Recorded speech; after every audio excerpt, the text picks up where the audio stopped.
తర్వాత అండి అంటే ఎన్టీ రామారావు గారు సినిమా ఫీల్డ్‌కి వెళ్ళటం, తర్వాత ఆయన ప్రారంభంలో కొన్ని చిన్న చిన్న అంటే ఒక మొదటి సినిమాలో చిన్న రోలే కదా వేశారు. ఆ తర్వాత నుంచి ఆయన టాప్ పొజిషన్‌కెళ్ళటం. ముఖ్యంగా ఆయన కొన్ని అంటే ఎన్‌ఐటీ సంస్థ ద్వారా కొన్ని సామాజిక చిత్రాలు అంటే సామాజిక సందేశం సందేశం ఇచ్చింది. ఇచ్చేటువంటి చిత్రాలు అది తీయటానికి కారణం ఏంటండి? ఎందుకంటే సామాజిక స్పృహ అండి వారికి. అందులోనూ చిన్న స్థాయి నుండి వచ్చారు కాబట్టి అన్ని రకాలైనటువంటి సామాజిక సమస్యలు ఏవైతే ఉన్నాయో వాటి పట్ల అవగాహన ఉంది కాబట్టి, ప్లస్ నేను అనుకోవటం కొంతమంది వారి బంధువులు కావచ్చు, దగ్గర వారు కావచ్చు, ఆ సామాజిక పరిస్థితి వలన పడినటువంటి ఇబ్బందులు కావచ్చు, అవన్నీ కూడా వారిని ప్రభావితం చేశాయేమో అని వరకట్నం ఉంది. అటువంటి సినిమాలన్నీ కూడా అప్పుడున్నటువంటి ఆ పరిస్థితులు ప్రభావితమయ్యి ఉమ్మడి కుటుంబం ఇవన్నీ కూడా ఆ రకమైనటువంటి స్పృహతోటి వారు తీశారు.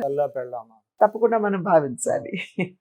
తర్వాత అండి అంటే ఒకటి బయట వినపడతా ఉంటుంది, ఎన్టీ రామారావు గారికి వారి తమ్ముడితో చాలా అనుబంధం ఎక్కువ ఉంది త్రివిక్రమరావు గారితో. ఆయన మొదటి నుంచి ఉన్నారండి అంటే సినిమా ఫీల్డ్కి? మొదటి నుండేనండి. ఎప్పుడు కూడా అసలు రామలక్ష్మణులు కలియుగంలో రామలక్ష్మణులు ఎవరంటే రామారావు గారు, త్రివిక్రమరావు గారు అని అసలు చెప్పకనే అందరూ చెప్పుకునేటువంటి విషయం. మా చిన్నాన్నగారు అంటే చాలా ప్రేమ మా నాన్నగారికి. అండ్ ఒక చిన్నప్పటి నుండి, అది ఏదో మధ్యలో వచ్చింది కాదండి, చిన్నప్పటి నుండి స్కూల్కి వెళ్తున్నటువంటి సమయంలో ఎండలో మా చిన్నాన్నగారు నడిస్తే కనుక ఆయన కందిపోతారని ఎండలో నాన్నగారు నడిచి చిన్నాన్నగారిని నీడలో నడిపించినటువంటి సందర్భాలు కూడా ఉన్నాయని మా నాయన మాకు చెప్తూ ఉండేవారు.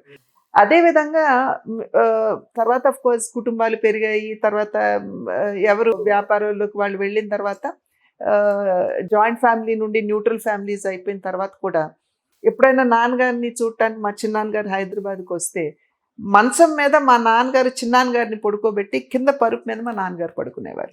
ఎందుకు నాన్న, మంచం పెద్దది, ఇద్దరు అన్నదమ్ములే కదా, పడుకోవచ్చు కదా అంటే, లేదు నేను ఒకవేళ నేను అటు ఇటు ఏమన్నా నిద్రలో తిరిగితే తమ్ముడికి నిద్రభంగం కలుగుతుంది, అందుకని ఆయన సౌండ్గా పడుకోవాలని చెప్పి నాన్నగారు కింద పడుకునేటువంటి వారు. చాలా మంది తెలియదండి ఈ విషయం, కానీ అంత ప్రేమ అనమాట మా చిన్నాన్నగారు. అంటే ఈ సందర్భం వచ్చింది కాబట్టి ఒకటి అడుగుతున్నాండి, అంటే అభిమానులకి చాలా మందికి తెలుసు, అంటే ఎన్టీ రామారావు గారు అంటే త్రివిక్రమరావు గారి పెళ్లి సమయంలో, ఆ పెళ్లి సమయంలో వారి అంటే ఎవరైతే అమ్మాయి తరఫున వాళ్ళు ఆస్తి లేదు అని అన్నప్పుడు ఎన్టీ రామారావు గారు తన ఆస్తులు తమ్ముడికి ఇచ్చారని అంటారు. అది చివరి దాకా కొనసాగించారండి. ఒక రకంగా చెప్పాలంటే అన్నదమ్ములు ఇద్దరు కూడా నేను ఇందాక అన్నట్లు కుటుంబాలు పెరుగుతున్నాయి, మళ్ళీ మన మధ్యన ఎటువంటి మనస్పర్ధలు లేకపోవచ్చు, కానీ రాబోయే తరంలో అటువంటి మనస్పర్ధలు లేకుండా అందరం కూడా ఇట్లాగే కలిసి ఉండాలి అని వాళ్ళిద్దరూ అనుకుని ఎవరిది వాళ్ళకని అనుకున్నటువంటి సందర్భంలో కూడా మా తాతగా వారికి ఇచ్చినటువంటి మాట అన్నాడు, పెళ్లి రోజు ఇచ్చినటువంటి మాట చివరి దాకా కూడా అది దృష్టిలో పెట్టుకుని డివైడ్ అవుతున్నటువంటి సందర్భంలో ఒక రకంగా చెప్పాలంటే మాకంటే కూడా ఎక్కువ మా చిన్నాన్నగారు కుటుంబానికి ఇచ్చి నాన్నగారు సెటిల్ చేయటం అనేది జరిగింది. అప్పుడు పెళ్లి సమయంలో కూడా రాసి ఇచ్చారని అంటారు. పెళ్లి సమయంలో ఆస్తి మీద నేను ఎటువంటి అధికారాన్ని నేను చలాయించను, నాకు అవసరం లేదు అని చెప్పి పూర్తి హక్కులు ఆయనకి దఖలుపరిచారు. అది నిజమేనండి?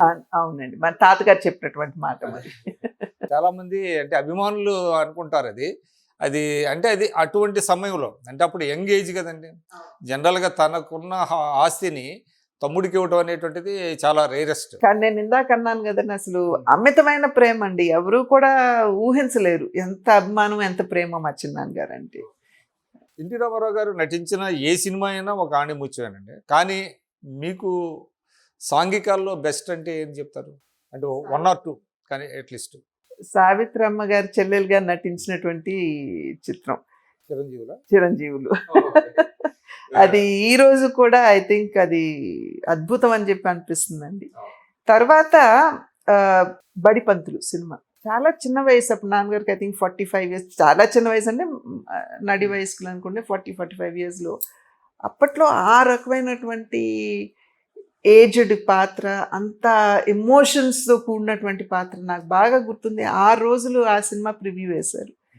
వివి గిరి గారి కుటుంబం కూడా ఆ సినిమా చూడటానికి రావటం జరిగింది. కానీ వివి గిరి గారి దానికి జాతీయ అవార్డు వచ్చింది. అవునండి. ఆ పక్కన కూర్చున్నప్పుడు వెక్కి వెక్కి ఏడ్చారనమాట ఆ సినిమా చూస్తున్నటువంటి సందర్భంలో. అంటే అందరి హృదయాల్ని కదిలించేటువంటి సినిమా. అది అద్భుతం. ప్లస్ ఆఫ్ కోర్స్ నాకు అన్నిటికంటే ముందు నాకు చిరంజీవులు నాకు బాగా నచ్చేటువంటి చిత్రం. తర్వాత పౌరాణికలు ఇక అఫ్ కోర్స్ రాముడు కృష్ణుడు అనుకోండి. కృష్ణ పాండవ్యం నాకు చాలా ఇష్టం అండి. ఇప్పుడు కూడా నేను అంటే మాయాబజార్ ఎందుకు అంటలేదని అనుకోవచ్చు కానీ కృష్ణ పాండవ్యం ఎందుకనో నాన్నగారు ఆ కృష్ణుడిలో నన్ను బాగా ఇంప్రెస్ చేసినటువంటి సినిమా కృష్ణ పాండవ్యం అని నేను అనుకుంటాను. అందులోనూ కృష్ణుడిగా మాత్రమే కాకుండా రెండో పక్క దుర్యోధనుడిగా ఆ రాజసం అనేది కృష్ణ పాండవ్యంలో కనపడినంత రాజసం నాకు వేరే ఎక్కడ ఏ సినిమాలో కూడా కనపడదు. సో ఐ థింక్ ఆ రోజుల్లో అంటే ఎన్టీ రామారావు గారు దుర్యోధనుడిగా ఉన్నప్పుడు పోస్టర్స్ చాలా పాపులర్. అది కృష్ణ పాండవ్యంలో కృష్ణ పాండవి సింహం ఉంటుంది, దాని మీద చేయి పెట్టి నాన్నగారు అంటే ఆ రోజుల్లో ఒక ఊపు ఊపింది.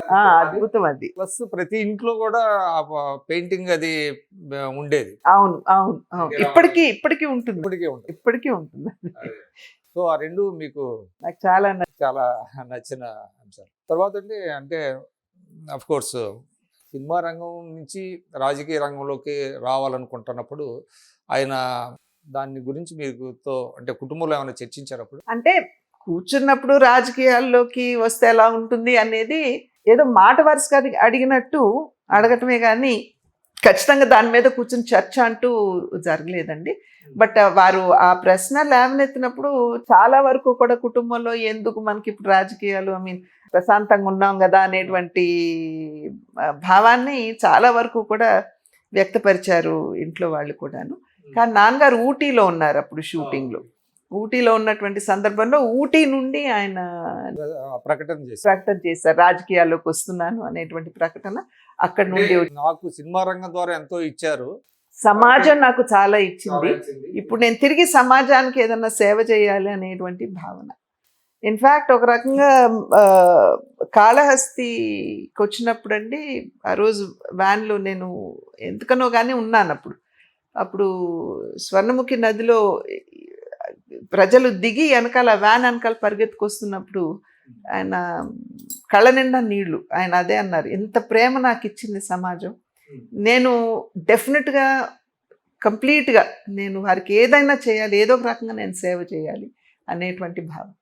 దానికంటే ముందండి ఒక ఇన్సిడెంటు, రాయలసీమ కరువు వచ్చిన సందర్భంలో ఎన్టీ రామారావు గారు జోలిపట్టి విరాళాలు సేకరించిన సమయంలో ఈ నిర్మాతలకి చెప్పకుండా వెళ్ళిపోయారని చెప్పి నాగిరెడ్డి గారు, చక్రపాణి గారు ఎన్టీ రామారావు గారి మీద కొంత కోపగించుకుంటే అప్పుడే సొంత బ్యానరు పెట్టారు అనేది అంటారు. అది అంటే నిజంగా దానికి నాంది ఏంటో నాకు తెలియదండి. బట్ అప్పట్లో అనుకున్నారు కొంచెం నాగిరెడ్డి గారు, చక్రపాణి గారు, ఎందుకంటే వారి ఇరువురు కూడా ఎప్పుడు కలిసి ఉండేవారు.